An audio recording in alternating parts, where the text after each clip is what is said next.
بسم اللہ الرحمن الرحیم۔ سلسلہ دروس احیاء-ال-علوم بحمد اللہ تعالی۔ آج ہمارا درس نمبر 103 ہے۔ قرآن پاک کے حوالہ سے ہمارے دروس چل رہے تھے، 102 دروس ہمارے الحمدللہ مکمل ہو چکے، تو وہی سلسلہ جو ہے وہ آگے بڑھاتے ہیں۔ حجت الاسلام حضرت سیدنا امام غزالی رحمۃ اللہ تعالی علیہ اپنی کتاب احیاء-ال-علوم کے اندر ایک قول لے کر آئے۔ حضرت سیدنا عمر بن میمون رحمۃ اللہ تعالی علیہ بہت بڑے ولی کامل برگزیدہ شخصیت ہیں۔ حضرت سیدنا عمر بن میمون رحمۃ اللہ تعالی علیہ آپ ارشاد فرماتے ہیں کہ جس شخص نے فجر کی نماز ادا کی، فجر کی نماز ادا کرنے کے بعد جس شخص نے قرآن پاک کھولا اور اس کی 100 آیات بینات اللہ کی رضا کے لیے پڑھیں، تو اللہ تعالیٰ جل جلالہ اس قرآن پڑھنے والے کو اتنا ثواب عطا فرماتا ہے جتنا اللہ تعالیٰ تمام دنیا میں رہنے والے لوگ عمل کرتے ہیں، اس جتنا ثواب اللہ تعالیٰ اس شخص کو عطا فرمائے گا۔ اللہ اکبر کہ اس کی فقط 100 آیات بینات پڑھنے کے حوالے سے۔ اور ایک روایت میں ہے حضرت خالد بن عقبہ رضی اللہ تعالیٰ عنہ کہ رسول اللہ صلی اللہ تعالیٰ علیہ وآلہ وبارک وسلم کی خدمت میں حاضر ہوئے اور عرض کی میرے سامنے قرآن پاک پڑھیں۔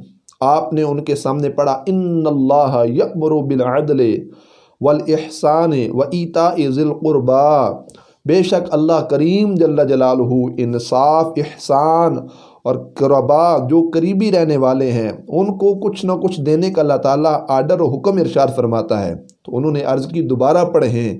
آپ نے دوبارہ جب اس کو پڑھا اسی آیت کو، تو انہوں نے عرض کی اللہ کی قسم بے شک اس کے اندر مٹھاس ہے، اس پر شادابی ہے، اور اس کا نچلا حصہ جو ہے وہ سیراب کرنے والا ہے، اور اوپر کا جو حصہ ہے وہ پھل عطا کرنے والا ہے۔ اور اللہ کی قسم یہ کلام جو ہے وہ کسی انسان کا کلام ہرگز نہیں ہو سکتا۔ اور حضرت حسن بصری رحمۃ اللہ تعالی علیہ آپ ارشاد فرماتے ہیں اللہ کی قسم قرآن کے علاوہ مالداری نہیں ہے اور اس کے بعد فاقہ نہیں ہے۔ اللہ اکبر، قرآن ہے اور اس کے علاوہ کچھ بھی نہیں ہے، سب کچھ دنیا و ما فیہا جو ہے وہ سب کا سب یہی ہے، قرآن پاک ہے، اور اس کے بعد کوئی فاقہ نہیں ہے۔ اور حضرت فضیل رحمۃ اللہ تعالی علیہ فرماتے ہیں کہ جو شخص صبح کے وقت سورہ حشر کی آخری آیات پڑھے پھر اسی دن مر جائے تو اس پر شہداء کی جو ہے وہ مہر لگ جائے گی، اور جو شخص رات کو سورہ حشر کی آیات بینات پڑھے اسی انداز کے ساتھ کہ رات کو فوت ہو جائے تو اس پر بھی کیا ہوتا ہے، شہداء کی مہر لگ جائے گی۔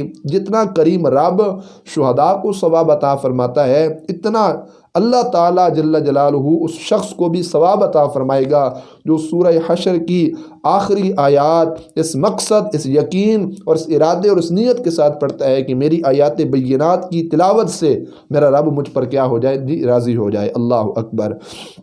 اور حضرت قاسم بن عبد الرحمن رحمۃ اللہ تعالی علیہ آپ ارشاد فرماتے ہیں میں نے ایک عابد عبادت گزار سے پوچھا یہاں کوئی شخص نہیں ہے جس کے ساتھ تم مانوس رہو؟ تو انہوں نے قرآن پاک کی طرف ہاتھ بڑھایا اور اس کو اپنی گود میں رکھا اور فرمایا یہ قرآن پاک ہے، میں فقط اسی کے ساتھ ہی محبت و پیار کرتا ہوں اور اسی قرآن کے ساتھ ہی میں کیا ہوں جی، مانوس ہوں۔ اللہ اکبر۔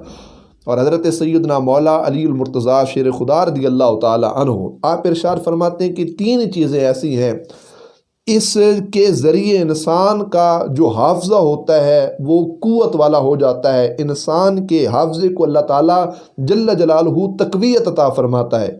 انسان کا حافظہ کیسے تیز ہوگا، انسان کا حافظہ کیسے بڑھے گا، انسان کے حافظے کے اندر کیسے تقویت آئے گی؟ تو مولا علی المرتضیٰ شیر خدا رضی اللہ تعالی عنہ ارشاد فرماتے ہیں 3 چیزوں پر عمل کرنے سے انسان کے حافظے کے اندر اللہ تعالیٰ تقویت عطا فرماتا ہے، حافظہ بڑھتا ہے، حافظے کے اندر طاقت آتی ہے۔ پہلی بات آپ نے ارشاد فرمائی، مولا علی فرماتے ہیں مسواک کرنا، اور دوسرا آپ نے فرمایا کہ روزہ رکھنا، اور تیسرے نمبر پر آپ نے فرمایا قرآن پاک کی تلاوت کرنا۔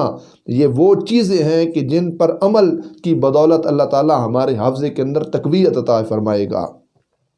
اور انس بن مالک رضی اللہ تعالی عنہ آپ ارشاد فرماتے ہیں کہ بہت سے لوگ قرآن پاک کی تلاوت کرتے ہیں اور قرآن پاک ان پر لعنت بھیجتا ہے۔ اللہ اکبر۔ اس کی وجہ کیا ہے کہ اس کو پڑھا تو جاتا ہے لیکن اس کے حلال کو حلال اور حرام کو حرام نہیں سمجھا جاتا، تو اس کی بدولت قرآن پاک اگرچہ زبان کے ساتھ تو پڑھا جاتا ہے لیکن قرآن پاک کیا کرتے ہیں؟ ان پر لعنت فرماتا ہے۔ اور آگے ارشاد فرمایا گیا کہ بدکار آدمی کے سینے کے اندر قرآن پاک مسافر کی طرح ہے، کہ انسان گناہ بھی کرے پھر اس کے سینے کے اندر قرآن پاک موجود بھی ہو تو وہ سمجھو مسافر کی طرح ہے، وہ ہمیشہ پھر اپنا فیض اس کے سینے میں رہ کر اس شخص کو عطا نہیں فرمائے گا۔ مسافر کی طرح قرآن مقدس ہے اس شخص کے سینے کے اندر کہ جو بدکار ہو۔ تو بزرگان دین فرماتے ہیں جس طرح مسافر ایک جگہ قیام نہیں کرتا، وہ آگے کی طرف جاتا ہے، اسی طرح قرآن مقدس اگرچہ ہمارے سینہ کے اندر موجود تو ہوگا لیکن اس کے فیوز و برکات ہم تک نہیں پہنچیں گے، اس کا فیض ہمیں نصیب نہیں ہوگا۔ اور ابو سلیمان رحمۃ اللہ تعالی علیہ فرماتے ہیں قرآن پاک کے وہ حامل جو قرآن پاک پڑھنے کے بعد اللہ تعالیٰ جل جلالہ کی نافرمانی کرتے ہیں، دوزخ کے جو فرشتے ہیں وہ بت پرستوں کی نسبت ان لوگوں کو جلد پکڑیں گے جو قرآن کی آیات بینات کی تلاوت کرنے کے بعد بھی پھر بھی کیا کرتے ہیں؟ وہ اللہ رسول کی نافرمانی کرتے ہیں۔ بعض علماء کرام رحمۃ اللہ تعالیٰ علیہم اجمعین نے فرمایا جب انسان قرآن مقدس پڑھتا ہے پھر اس میں گفتگو شامل کر کے دوبارہ پڑھتا ہے تو اسے کہا جاتا ہے کہ میرے کلام کے ساتھ کیا تیرا جو ہے وہ تعلق کیا ہے، کیونکہ کلام اللہ تعالیٰ جل جلالہ کا ہے، رب کی باتیں ہیں اس کے اندر، تو اس کی آیات بینات کے درمیان میں آ کر گفتگو اور دنیاوی مصروفیات اور مشغول ہو جانا دنیاوی لحاظ سے، تو قرآن مقدس قرآن مجید برہان رشید پھر دوبارہ پڑھنا دنیاوی کلام کے بعد، تو اللہ فرماتا ہے کہ کلام میرا ہے، پھر تمہارا اس کے ساتھ کیا تعلق ہے؟ اللہ اکبر۔ حضرت عبداللہ بن مسعود رضی اللہ تعالیٰ عنہ فرماتے ہیں حامل قرآن کو چاہیے کہ وہ اپنی رات سے پہچانا جائے کہ جب لوگ سوئے ہوں تو وہ کیا کرے؟ اللہ تعالیٰ جل جلالہ کی عبادت کے اندر مشغول و مصروف رہے، اور دن سے جب لوگ کوتاہی کرتے ہیں، غم سے جب لوگ خوش ہوں، دن کے لحاظ سے جب لوگ کوتاہی کرتے ہیں تو قرآن مقدس پڑھنے والا اور اس کے ساتھ تعلق رکھنے والا وہ ان کی بنسبت پھر کوتاہی کرنے والا نہ ہو بلکہ وہ عبادت کے اندر مشغول و مصروف ہو جائے۔ اور غم سے جب لوگ خوش ہوں، جب لوگ خوش ہوں تو جو قرآن پاک پڑھنے والا ہے وہ غم کرے، اللہ کا خوف اپنے سینے کے اندر رکھے، اپنی آخرت کو کیا کرے؟ یاد کرے۔ اور رونے سے جب لوگ ہنس رہے ہوں، جب لوگ ہنسے تو قرآن پڑھنے والا روئے اپنی آخرت کو یاد کر کے اور قبر اور آخرت کی منازل کو یاد کر کے۔ اور خاموشی سے جب لوگ بیہودہ دنیاوی کلمات کے اندر مصروف و مشغول ہوں تو یہ قرآن پاک پڑھنے والا کیا ہو جائے؟ وہاں پہ خاموش ہو جائے۔ اللہ اکبر۔ اور عاجزی سے جب لوگ تکبر و غرور کرنے والے ہوں تو قرآن پاک پڑھنے والا اپنے اندر عجز، انکساری اور سادگی کو اپنائے تاکہ ان سے منفرد نظر آئے، اور جب لوگ تکبر و غرور کریں تو یہ قرآن پاک پڑھنے والا اپنے اندر سادگی کو، عاجزی کو پیدا کرنے والا ہو۔ اور فرمایا کہ حامل قرآن کو چاہیے کہ وہ پرسکون نرم طبیعت والا ہو، اس کی طبیعت کے اندر نرم مزاجی ہو، اس کی طبیعت کے اندر سختی نہ ہو، اور اس کے علاوہ وہ سخت مزاج نہ ہو، اس کا جو انداز طبیعت ہے وہ لوگوں سے تھوڑا مختلف ہو۔ تو یہ حامل قرآن سے جن لوگوں کا تعلق ہے ان کو دنیاوی لحاظ سے تھوڑا جدا اور علیحدہ ہونا چاہیے۔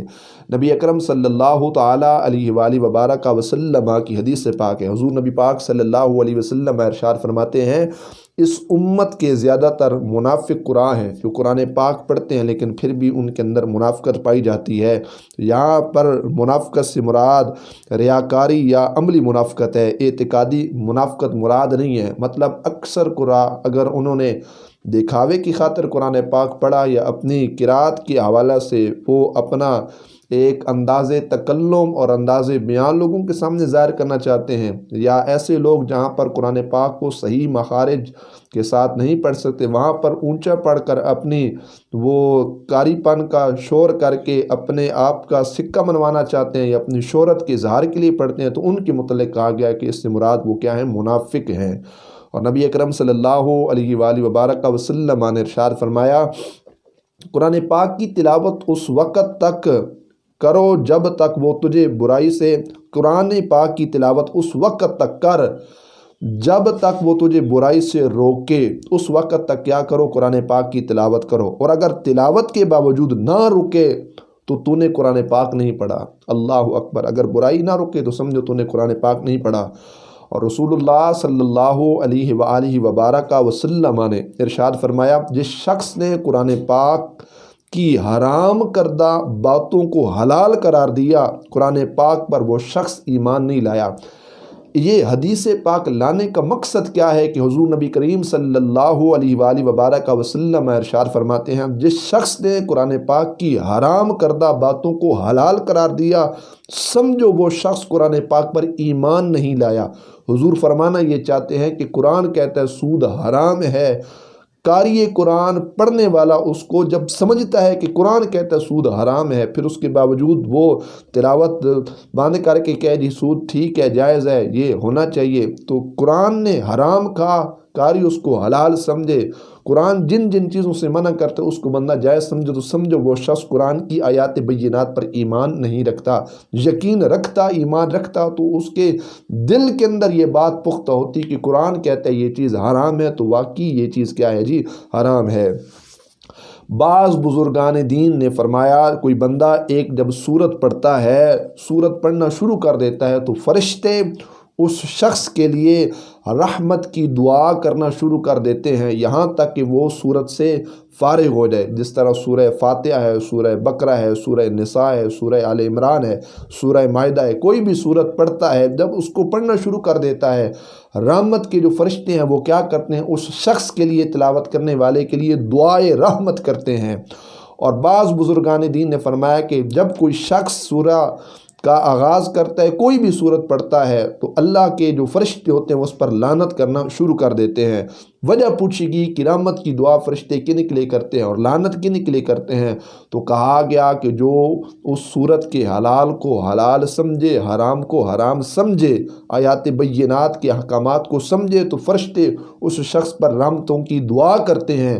اور کوئی صورت جس کے اندر اللہ نے کوئی چیز حرام قرار دی اور تلاوت کرنے والے نے اس کو حلال سمجھا، یا اللہ نے حلال فرمایا اور قاری قرآن نے اس کو حرام سمجھا، مطلب اس کے احکامات کو نہ مانا، تو فرشتے اس قاری قرآن پر کیا کرتے ہیں جی؟ لعنت کرتے ہیں۔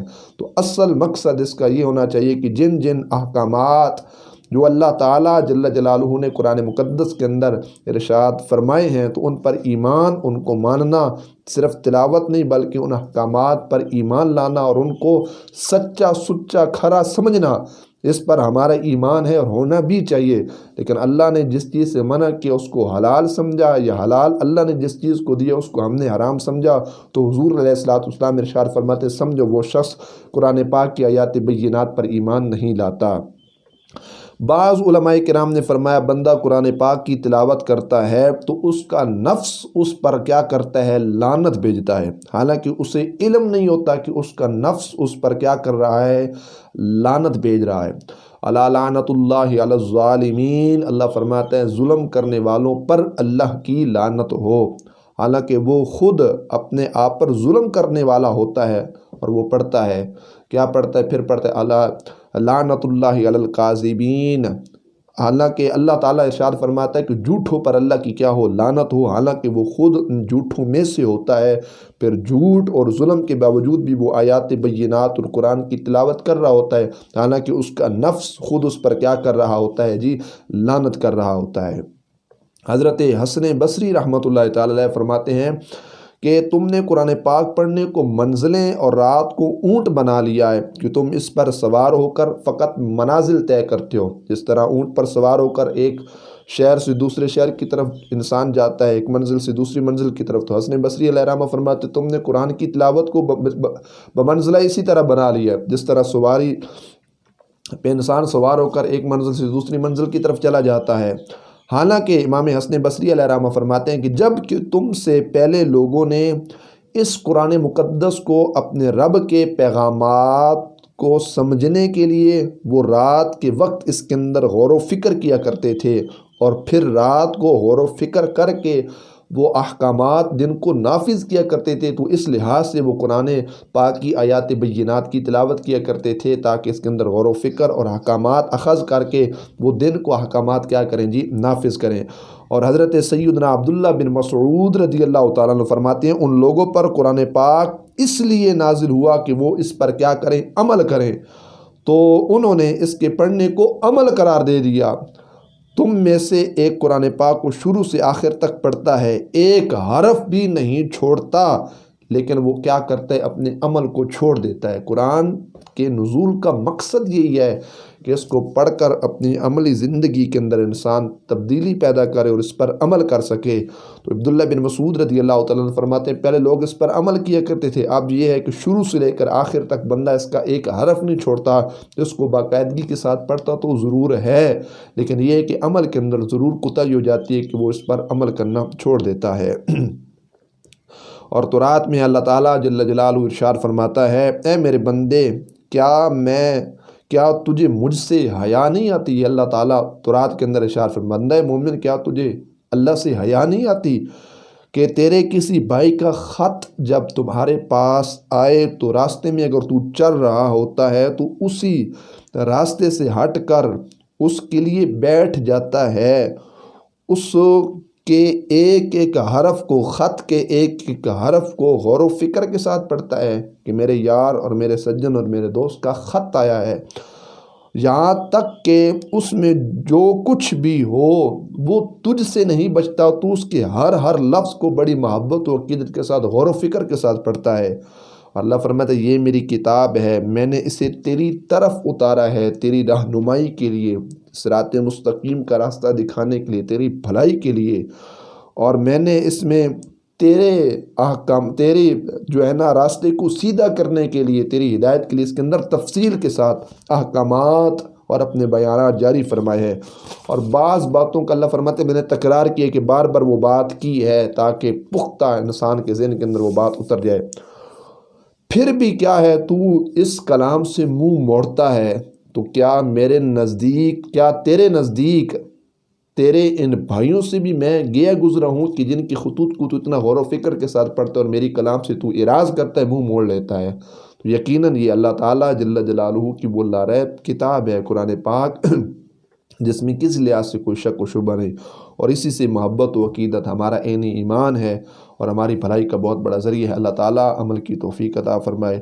وآخر دعوانا ان الحمد للہ تعالیٰ رب العالمین۔